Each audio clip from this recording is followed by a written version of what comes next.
Let me know if I'm not loud enough in the back. Sometimes I'm not very loud. I'm really happy to be here. Jeff does a lot of these presentations, and so do I, so we're pretty much interchangeable, except now he doesn't have an appendix and I do. So that's what he's doing right now, is recovering from that. And the town has been doing a lot of work in the last really 9 or 10 years since I've been there, and that was a happy coincidence. I certainly didn't start the town down the path of sustainability. I was just very fortunate to come on board at a time when our elected leaders were realizing that, or deciding that, sustainability needed to be a key part of our internal culture and also the way we grew as a community if we were to stay on a positive path. You know, it's a really great place to live, a lot of great public services, really great people, and they really see sustainability as a key feature in keeping all those positives as they are now.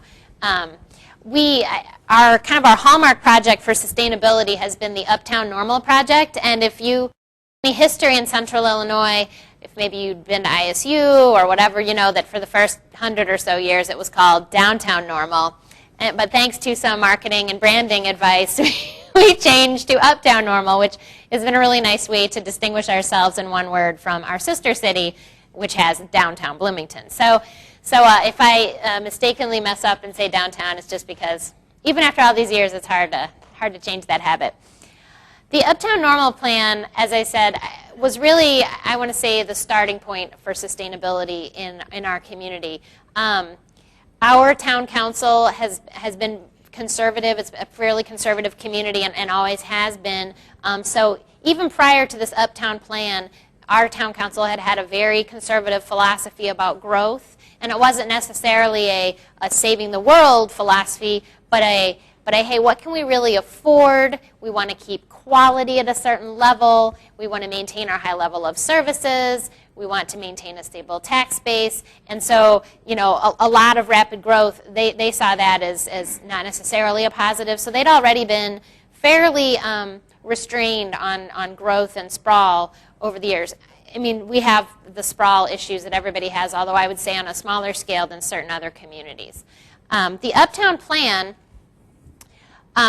came about because, you know, like everybody has a central business district that has been in their community since the beginning probably, and like most of those around the country, ours started declining probably in the 50s or 60s with the advent of the mall, and a lot of businesses closed down, and more, you know, certain types of other businesses moved in. There were quite a few vacancies, and there it is, right in the middle of your community, right next to your university, which is a huge community asset, right next to City Hall, and it was just underperforming. And it should be a thriving commercial area. It should be generating lots of revenue for the town. It should have great property taxes and great sales tax coming out of there, and it wasn't really doing that.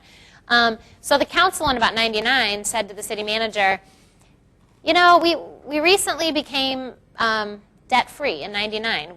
The town had just pretty much paid off all of its debt, so there we were.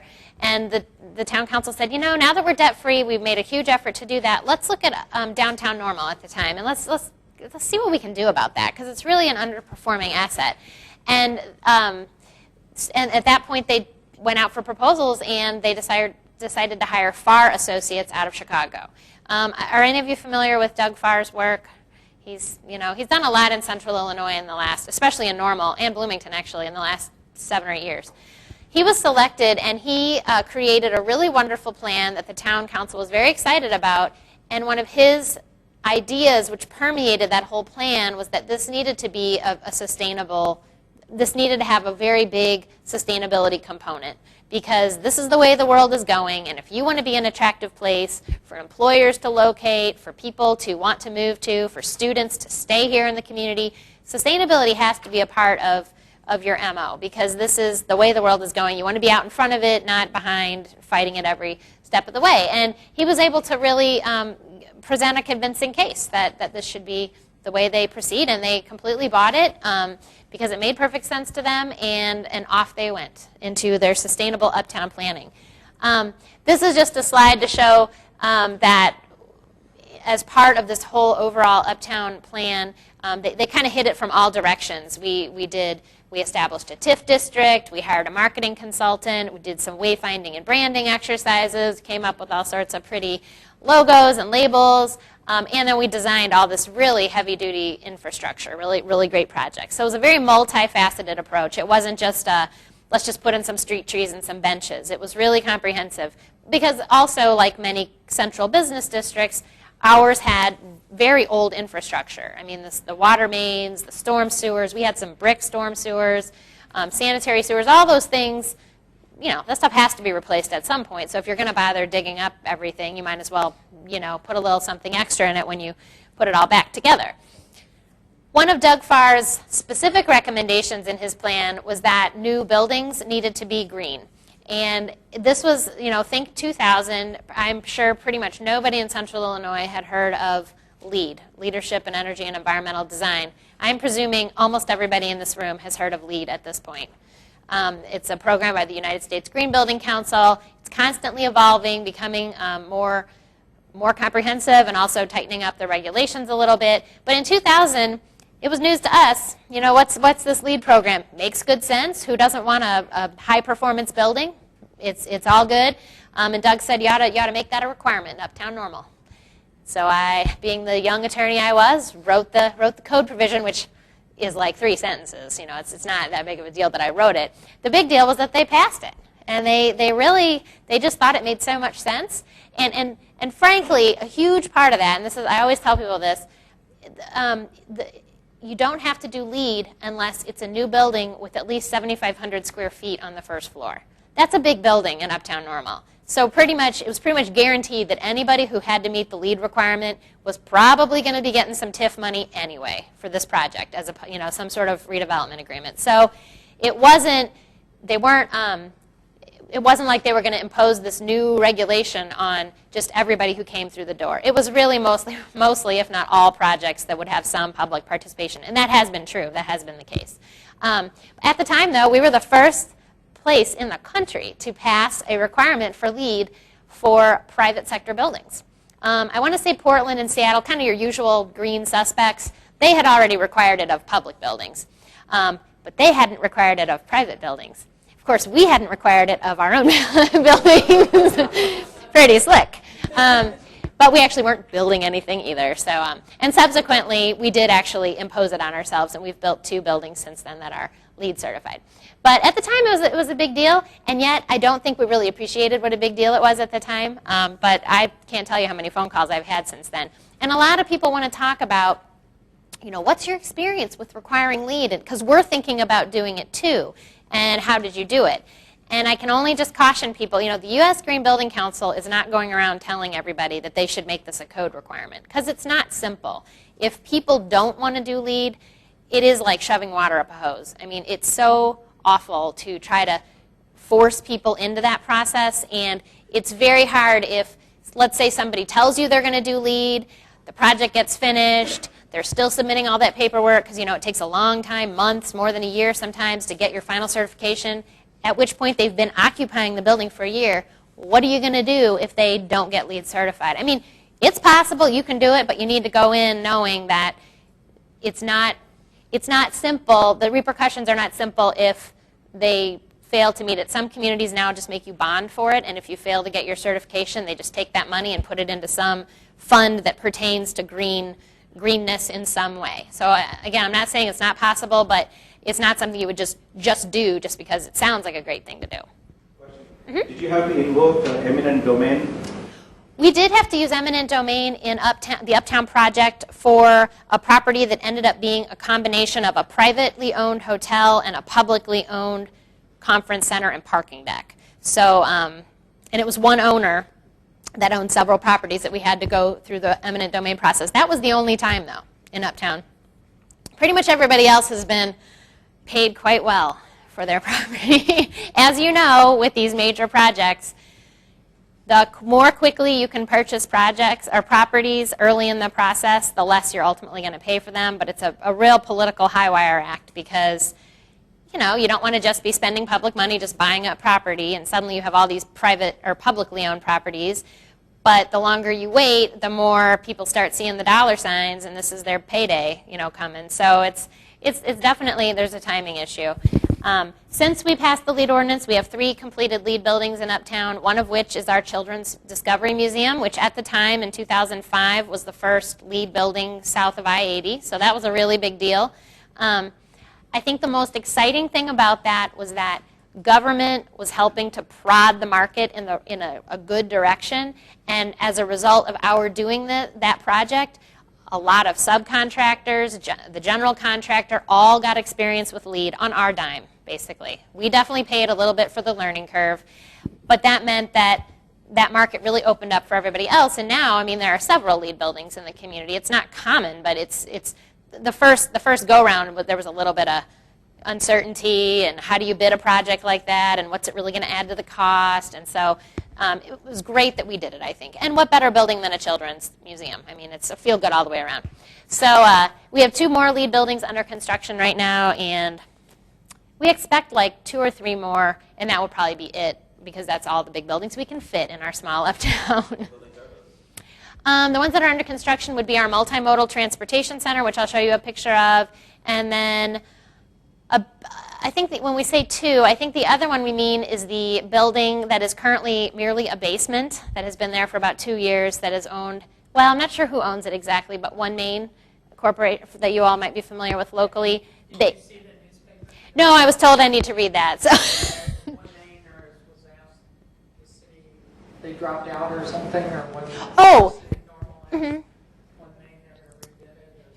Yeah, we had gone out for proposals probably 3 years ago now, asking a developer to make a proposal for these 3 sites that we have in Uptown around our new traffic circle, and One Main was the successful proposer, and their plan was great, and then they weren't able to get their financing in place, but it all kind of happened right around the time that the basement was being finished, and so it's, it is what it is, and they've been working on it since then, and we know how the lending environment is. So at this point, the agreement that the town had with them has been terminated.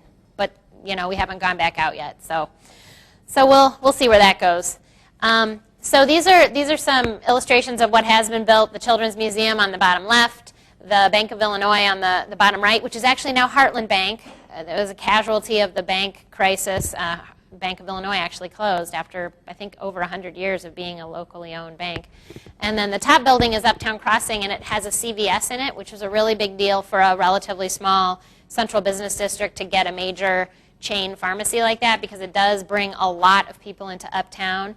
And at this point, it's not like CVS was putting out of business some small pharmacy. I mean, there was no pharmacy. So it's been a real boon to the Uptown, and it will attract other businesses too. It's kind of like a Starbucks, if you get a CVS or a Starbucks or something like that, it makes other retailers feel comfortable that, well, they must think it's going to work, So this building has been built, and it is LEED Silver. And that actually, Uptown Crossing is one of your local developers, JSM.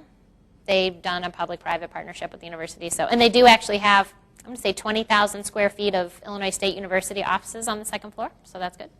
A key component of our Uptown plan is the Multimodal Transportation Center. It's planned to be LEED Gold. It's under construction right now, and it recently received $22 million in Tiger Grant money, which was a huge deal. I think there were only 3 Tiger Grants given out in the state of Illinois.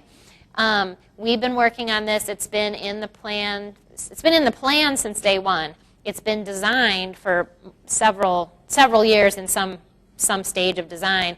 And our local elected leaders have done a lot of visits to Washington, D.C., visits with local politicians, trying to build support for it. It's the perfect, it brings together multiple modes of transportation. It's very environmentally friendly. It's the new hub of the local bus system.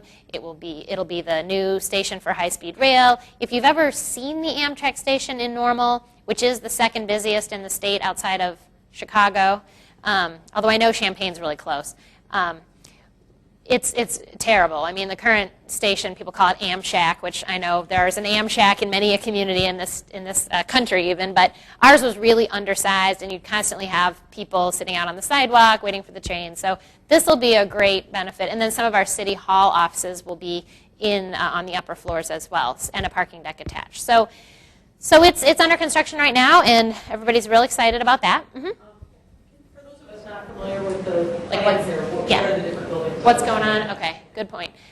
Okay, so this south is this way. Not that that probably matters, but this is the Children's Museum, so that's already built. This is the traffic circle, which is already built. This is Multimodal Center, which is under construction. This is 1 Main, which is what it would look like if it were built. And then the other 2 buildings are down on this leg of the roundabout.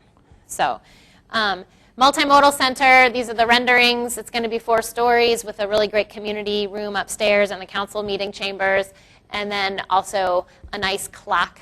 And there will actually be a plaza between the Multimodal Center, here's the plaza, and the Children's Museum. So it's really great.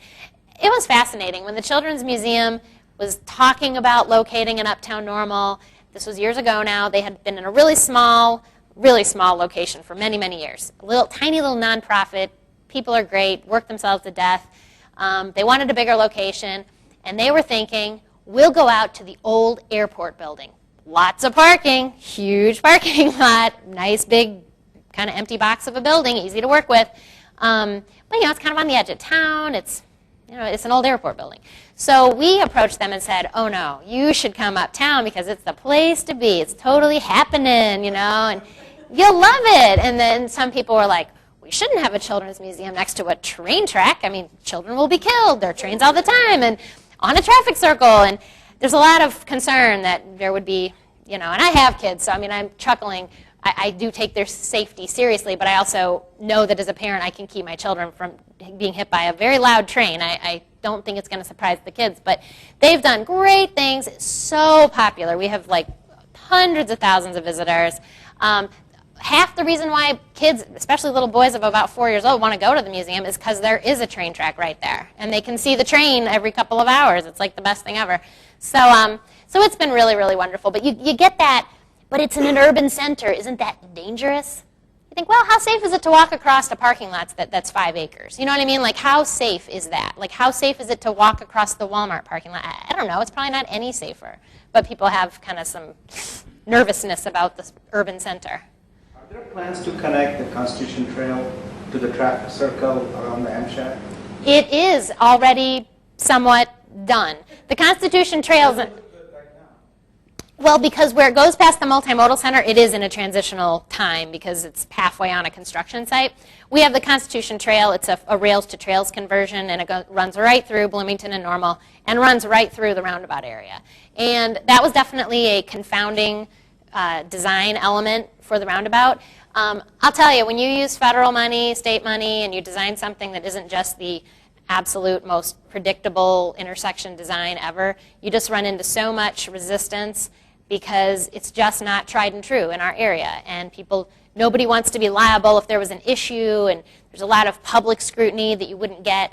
I mean, we blow intersections out all the time. Make it bigger, make it bigger. 6 lanes, 8 lanes, that's fine. That's real pedestrian friendly. But you want to put in a 1-lane, single direction, extremely low speed roundabout, and people are sure that you are designing the circle of death. And it's been, I will happily report, there have been no fatalities. No, actually, there's a lot of research out there on traffic roundabouts when they're small, low speed, single lane, all that.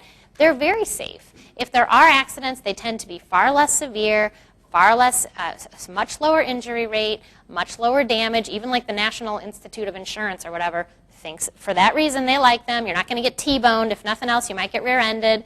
But I don't even know that we've had even one accident there. The pedestrian and bicycle issue has been interesting because the way the trail comes into the roundabout, you either need to then dump into the roundabout lane and ride around, which is what I do because it's so low speed, it's just not an issue. I even do it with my kids. Or you can get off and walk around the sidewalk, which goes around the outside of the roundabout, and then the trail picks up again. And we did recently pass an ordinance in Uptown to stop people from riding their bikes on the sidewalk because it was dangerous. There's just not that much room for bikes and people and cafe tables and everything else. So that's been an interesting, a little bit sensitive. Some people think it's safer to be on the sidewalk. You should be on the sidewalk with a bike, and I definitely am not in that camp, but it was not an easy decision for the local elected people to make at first, but they worked their way through it.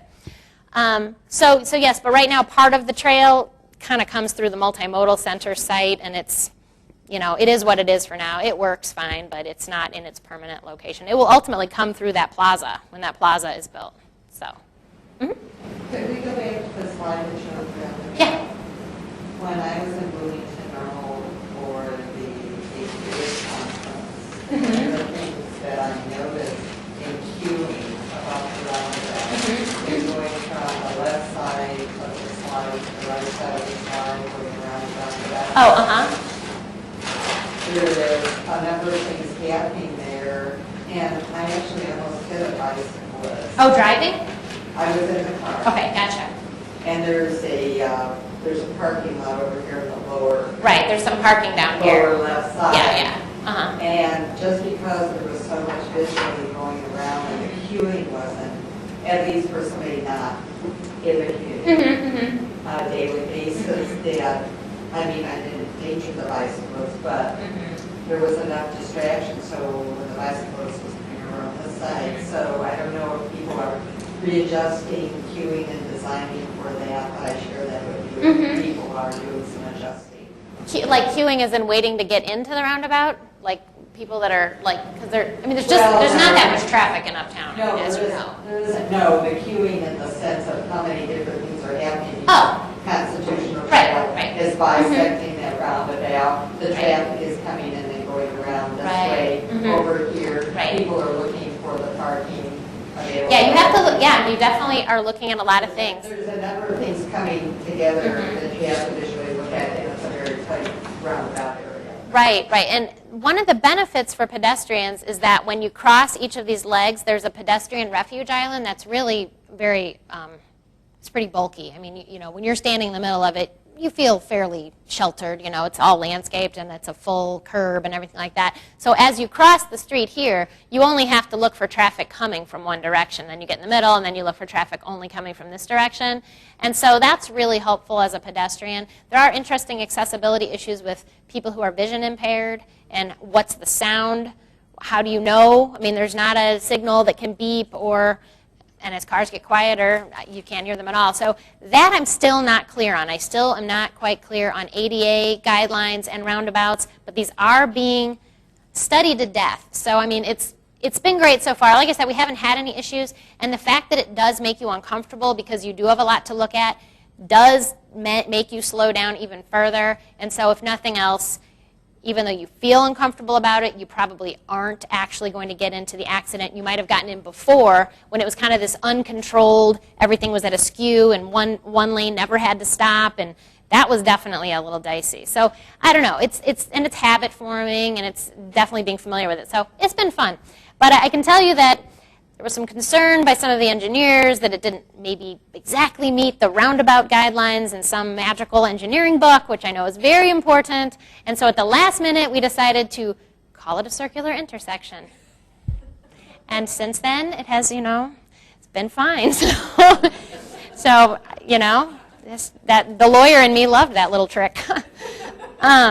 So this is just a slide showing, we really are, for sustainability purposes, bringing all these elements together really is a good thing. And I will tell you that you see so many people on bikes and walking in Uptown. And it used to be like tumbleweed blowing down the street during big parts of the year. And now it's just so lively and fun. And it's not perfect. And no, not every storefront is full. And it's still got the local flavor. It's not all chain businesses. But it's really happening and a lot of fun. And I think people are generally very pleased with it. It's definitely some drama over landscaping, little islands that bump out into the parallel parking area. Parallel parking, that was a big deal. We don't parallel park all that often in Normal, and people are not good at it if they don't practice. Actually, some people are really good.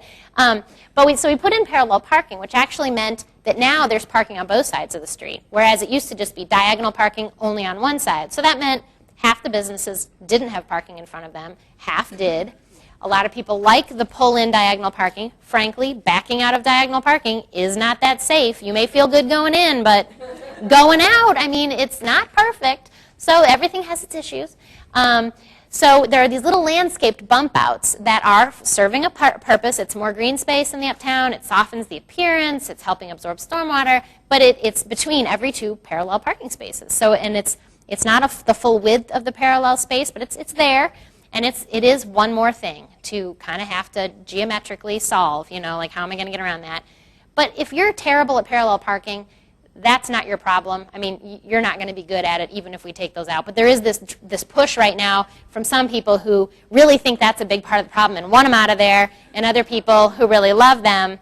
But the mayor made the funniest joke the other night at the council meeting. He said, well, I just tell people, those spaces are reserved. And they say, for who? And he says, for people who can parallel park. So I got a chuckle. It was good. Do you have a picture so people can see the cutouts? I don't think so. I don't. It's a topic in our local neighborhood.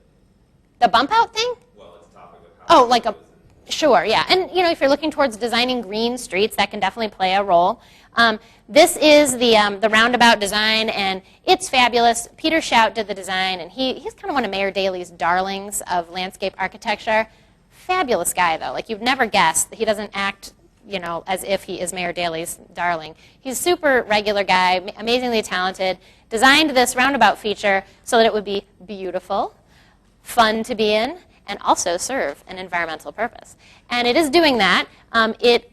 A lot of the stormwater in Uptown drains towards this roundabout area, and there had been this big 100-year-old brick sewer under this area. Well, it's been there for 100 years. And so we just capped off the ends of it, a big section of it, and turned it into a cistern. So a lot of the stormwater runs into this cistern, and then it goes through like a separator under the ground. It's something to separate out like floatables, oils, that kind of stuff.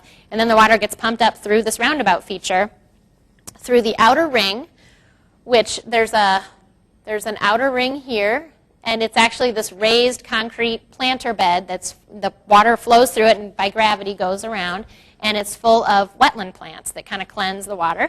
And then it gets pumped into this inner feature, which is just pretty.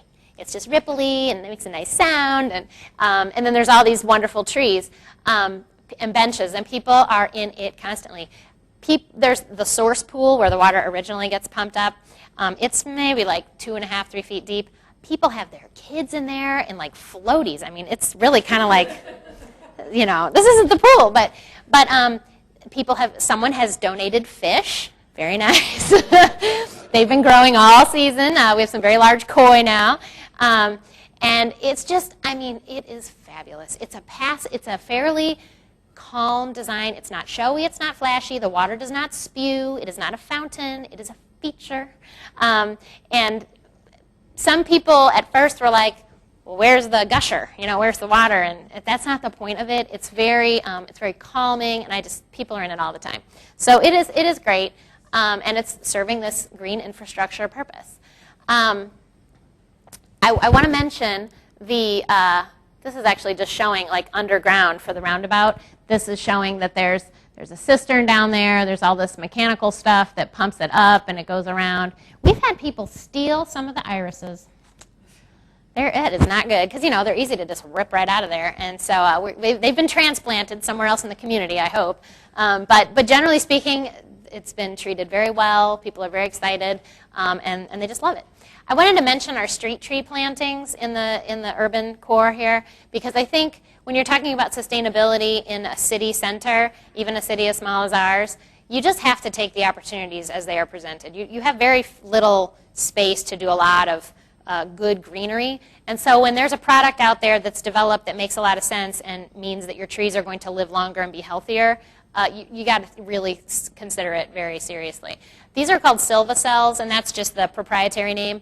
It's a company, I believe it's out of Canada, and there are only, as of the time that we used these in Uptown, we were one of the only places in the country that had used them yet. I think there was a place in New York and maybe a place in LA. They're going to catch on, though. Basically, it's just this rigid plastic Rubik's Cube structure that's all spaces between the Rubik's Cube structure, and you fill the whole, you put it all under the sidewalk so that you're walking on the sidewalk and you wouldn't know, but there's this Rubik's Cube thing under you that's full of engineered soil. So it's real fluffy and full of nutrients and all good, and then you put the tree in the middle, and then the tree roots can grow laterally, thus not heaving your sidewalks or just dying an untimely death because they've been planted in what our tree people call the tree coffin, just the concrete vault with the compacted soil that, slowly strangles the tree. This is actually a really great way to give a tree some space, but still have your sidewalk nice and wide. You don't have to put all sorts of metal like grates down. The soil compaction doesn't happen, so they have plenty of oxygen. It's just a fabulous idea, you know. And so you pay more up front, certainly, and I don't know the number, but I'm sure the cost will come down, especially as people figure out how to install them. It wasn't very difficult. I mean, no one had done it before, but they figured it out. It's pretty intuitive. I mean, it just kind of makes sense. But the trade-off then is that you get trees that you aren't replacing every few years because they just keep dying. So, and you get real trees, like big mature trees with shade, which is kind of the point. So we're very excited about these. This is only the first year after they've been installed, so looks like they're working great to us. And we're excited to see what happens with them. So, although it is amazing what an intoxicated college student can rip out of the ground. I'm sure you've had that experience, but one of these trees got pulled out, the tree, not the silvocell, and we invested in some big trees to put in. We went out to a nursery 2 or 3 years before we installed the trees to tag the trees we wanted. They had to be straight, they had to look good and healthy. We had our tree guys go out, we tagged them, we probably paid for them at the time, and then they kept growing at this place and in a way that we could then still transplant them. But we were very particular. We weren't going to just get some cast-off trees, you know. We wanted the good stuff. So fairly diverse. We wanted some diversity in the urban environment. I mean, you look at pictures of Uptown Normal and probably Champaign-Urbana from the 20s and 30s. Beautiful, big, shady elm trees. Yeah, they'd all be dead, probably all about the same time when Dutch elm came through. So you don't want to set yourself up for that kind of catastrophe, really. So we have pretty solid diversity in the Uptown, which is also really nice. We're investing in some renewable energy, and that's a nice visible thing that the public can see it. It's kind of exciting. We're not doing a ton of it because it is expensive, but where you can find grant money or you can just find it in the budget and find priority areas, it's definitely worth checking out. Two of the things we're doing now is at the Children's Museum, which is shown in the middle, we're putting up solar panels on the roof, which when we built the building, we designed it to have solar panels in the future, but we couldn't afford it at the time. And it was very easy and low cost to just have it wired, you know, sitting there ready, a little bit of structural difference. And today we're putting them up actually this week, and there will be a display panel in the museum that shows the visitors, you know, how much energy is being generated and all that. So that'll be really exciting and educational. We have a grant from, I want to say the Illinois Clean Energy Foundation is helping to pay for some of that. They're a very solid nonprofit to work with. They do really good work. The other thing on the left, has anyone seen a Big Belly trash compactor? Those are really cool. They basically, as the name suggests, it's a trash compactor. It smashes your trash down into a tiny little thing, and it means that your facilities people, your Parks and Rec people, your Public Works people do not have to service these trash cans as often as they do now. Does it sort them, the garbage as you put it in? No. It is, there's recycling on one side and garbage on the other, and if you throw your recycling into the garbage, it's just going to be garbage, you know. So, but it has a solar panel on top, so it's solar powered, and a lot of cities are starting to use these in remote locations like parks where you do need some sort of trash can available, but you really don't want to send your people out there because it's a huge amount of time that people spend collecting. So this is not only compacting it, but it can alert you to when the trash can is full. Like it's got a little, you can pay for that, you know, of course. The trash can that tells you I need to be emptied. And the ones we have in Uptown are not quite that. They don't communicate with us like that, but they could if we wanted to pay for it. How is the trash emptied once it's full? Our Public Works people that empty the trash on the public street in Uptown. What's the difference in weight between That I don't know. We put them in strategic locations too. So like there's one outside of the ice cream shop where there used to be like all the trash where then the yellow jackets would be around it. That eliminated that issue, and all the kind of yucky stuff on the sidewalk. It really eliminated that issue altogether. And I'm presuming that's a little heavier trash than maybe other locations because there's a lot of ice cream in it. Are there any concerns about injury or? No, it's really contained. I mean, I don't even think you could reach. It's like a. If somebody's lifting it manually. Oh, I don't know that we may do this mechanically. I think it may be the case that it's like a door opens in the back, and I don't know. but I don't think so. It hasn't been an issue yet. They're fairly vandal resistant. They're not real easy to scratch up or dent. They're very, because they have these out in remote locations. So it's been great. People really like them. I want to say they're about $3,500, $4,000 a piece. So you have to do the math and figure out, where this makes sense for you. But it's kind of the total package of a sustainable Uptown Normal. This is a nice, visible, icing on the cake kind of thing, but also very functional. So I think people are, and the kids love it. They love to put their stuff in it and listen to it compact. Who's that on the right? What building? That, you know what? That building on the right is from some PowerPoint that somebody put in here at some point. I have no idea. I wonder about it every time, but it's showing you that you can have an awning be solar panels, which sounds fabulous, but I can't say that I know where it is. It could be. Who knows? Maybe Doug gave it to us. We also recently had the Uptown certified as LEED ND. How many of you heard of LEED ND? So that's like the next generation LEED. Basically, for all these years, LEED has been building specific. Is this building energy efficient? Does it save water? Did you recycle your construction debris? Whatever. Do we care that it's located in a green field where everybody who visits has to drive their own car? No, you can still be LEED. You can still be a platinum building and be in a terrible location under the conventional LEED program. LEED ND is trying to address that issue by saying, look, buildings really need to be in a location that makes sense, and that means it needs to be near public transit. It needs to be in within a certain distance of a certain amount of density of residential or office locations. It's much more location sensitive than the other LEED standard, which still exists. You can still get LEED certified for one building. LEED ND is more of a collection of buildings. It's LEED for neighborhood design, and so a neighborhood, it can be, in our case, Uptown Normal, we had the 5 buildings around the roundabout certified as LEED ND. Versus, you could pick a bigger area. There are some that are like 50 acres, some enormous development, or something really small. It's got different stages, so if you have just a plan that's all on paper, you can get it certified. You can tell them, here's exactly what we plan to do, and they'll give you like us, they gave us a silver, even though we're half built.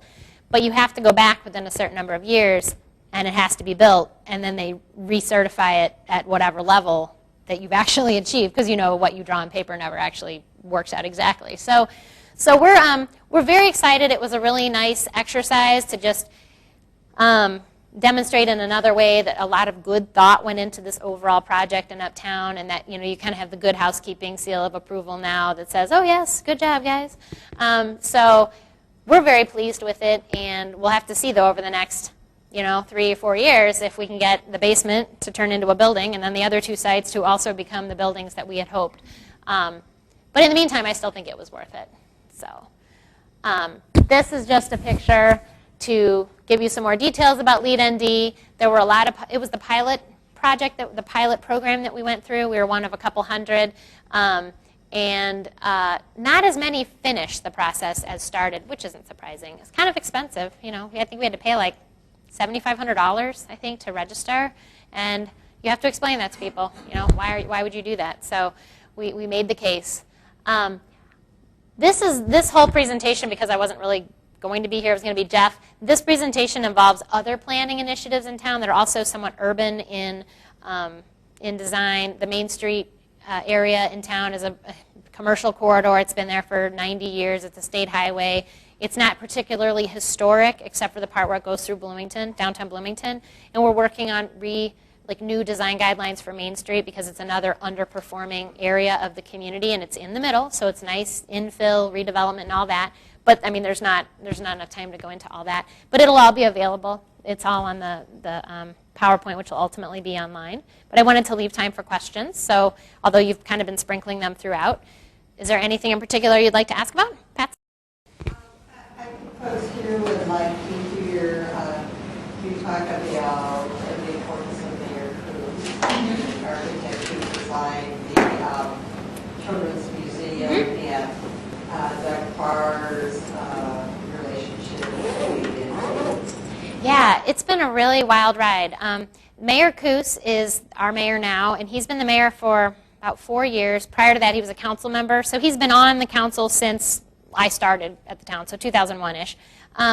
prior to that, he was on the Historic Preservation Commission. So he's been a very engaged citizen for many years, and he and I, have a lot in common. So he's on the, he likes urban redevelopment, he likes historic preservation, he likes environmental stuff, and so it's been really nice to have him as, out there as the leading figure in my professional life.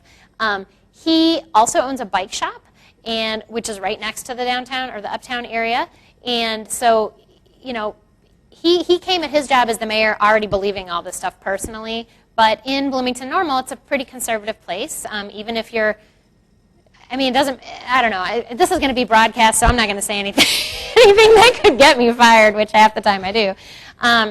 But you can't be too out there and be an elected official in Normal or Bloomington, probably. You have to kind of strike a moderate tone, and he's really been able to do that. And I don't know if he's secretly really, really wildly more opinionated about certain things than I'm aware of, but publicly he's really been able to make the case for a lot of these sustainability initiatives, and he can point to other communities and say, look, why did Dubuque, Iowa get some sweet deal with IBM? Why did IBM want to move, 1,000 jobs or create 1,000 jobs in Dubuque, Iowa? Well, IBM says it's because of Dubuque and the Dubuque area's commitment to sustainability and the fact that the community colleges, the university, the city leaders, the county leaders are working together, they have a plan, and they seem to be serious about it. And to IBM, that meant something. So 900 jobs later, 900 good jobs later, you have a good argument for sustainability. And you can find examples of that. It's not, our mayor doesn't see sustainability as a fad. It's not like saying we're going to become the antique capital of the Midwest. It's sustainability. What's not to like? It should be something that goes, that lasts forever. He's just been able to, I think, make the case for it. He's had to make concessions along the way because, not everyone agrees on the council with him in everything. He went out to the Mayor's Climate Summit in 2007, and he signed on to the Mayor's Climate Initiative, and the council was not a part of that, but he said, well, I'm the mayor. I was signing it because I'm the mayor. Like, that doesn't commit anybody to anything, but it commits him as the mayor to promoting the goals of the Mayor's Climate Initiative, and he's been doing that. So, Are you working on a climate action plan?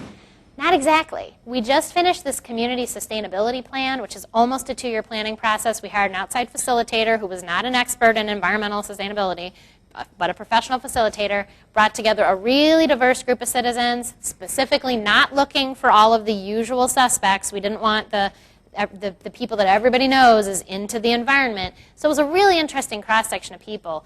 Retired, junior high school, master's students, male, female, different nationalities. It was a very concerted effort to be diverse. And then those people reached out into the community and brought in even more people as we started picking out specific topics that the plan wanted to address. So it ended up being this really great collaboration, and I think people were really excited with the final product, which was just presented to the council this Monday. So we're doing that. We're not doing a climate action plan yet, and partly there's that sensitivity to the whole climate change issue, and how much does the mayor or any leader need to bring up terminology or certain things that just set off all sorts of alarms for certain people when you can get to a lot of the same goals by just going about it a different way. And so I think, even the sustainability plan, if you read it, it's not like the sky is falling, the climate is changing, but it's got a million great things in it. Totally great. There's nothing you can't like about this document. So, we don't have a greenhouse gas inventory yet. We don't, but we're doing other things. We're trying to just figure out how much energy we're consuming. So, kind of strike the middle. I'm sure you must have the same thing here. I can only imagine. It's central Illinois. So, Are you looking into forest paving? I don't think we have used any at the town in any of our parking lots, but Illinois State University has. And they claim to love it. They've used it on the periphery of several of their new parking lots where there's not a lot of, it's not in the drive lane, but it would be like in the head-in space. It would be like the front half of a head-in space that's then by the curb. And they've been very pleased with it. You do have to, vacuum it, street clean it more, a certain amount of times. And but it cut way down on their stormwater detention issues. So they like it. It's very hard to convince engineers. Right. Right. Exactly. And our subsoil is particularly, and we have clay and this and that, and I'm like, oh my gosh, we must be so uniquely incapable of having permeable pavement here. I can't even, I know. Well, yes, we may be more unique than you. No, I don't know. You're normal. You would think. I know. That's always the best thing. If we can do something, we could say, look, if normal can do it, you know? So, Your lead ordinance, does that require the buildings to be merely built to the lead standard, or do they have to go through the They have to go through the certification process, and that's always the first question. You know, well, can't we just do it but not do it? You know, can we just not fill out the paperwork? No. You could go that route, but we didn't want to go that route. Is it possible with such little time left to talk about what happened with your form-based zoning and on again, off again? Yeah, it's really complicated. It's kind of happened at this point in time with this kind of this anti-government sentiment and people being really empowered to make a very big statement in a variety of interesting formats, and it does make it easier for people to kind of make the process grind to a halt. And, you know, our elected people, they didn't want to just be perceived as cramming something down anybody's throat. It's not like there's an emergency. So right now, we worked with a lot of stakeholders a lot of whom were opposed to the form-based code. We came up with a general set of recommendations, although their uber recommendation was, don't do the form-based code. But if you have to do one, here's the 12 things that we really want you to do to it. So there was never any consensus really around exactly how it could be fixed. But it was a good effort. It was a good effort. It was a good discussion.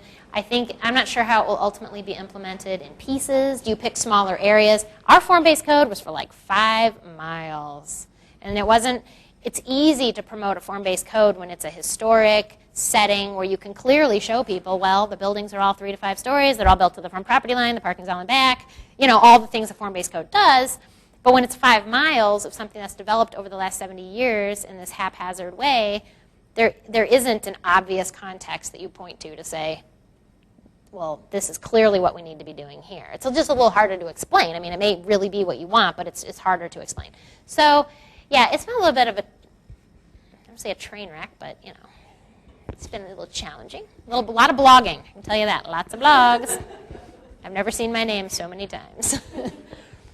So when you started out, you mentioned that revenue generation was one of the goals of the school, right? Mm-hmm. So from an economic perspective, how has it fared so far?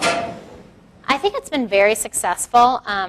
We have a whole TIF presentation we do, and it includes this really nice graph of how much public money has been invested and how much private money has been invested. And it's really tracking pretty closely to what we had predicted early on, and it's way more private money than public, but it's still a chunk of public money, like, don't get me wrong. And we are no longer debt-free. I mean, we're in debt, but it's a very manageable amount. It's been very open and very publicly discussed. So I think generally the perception is that the numbers are bearing out what it was we had hoped would happen.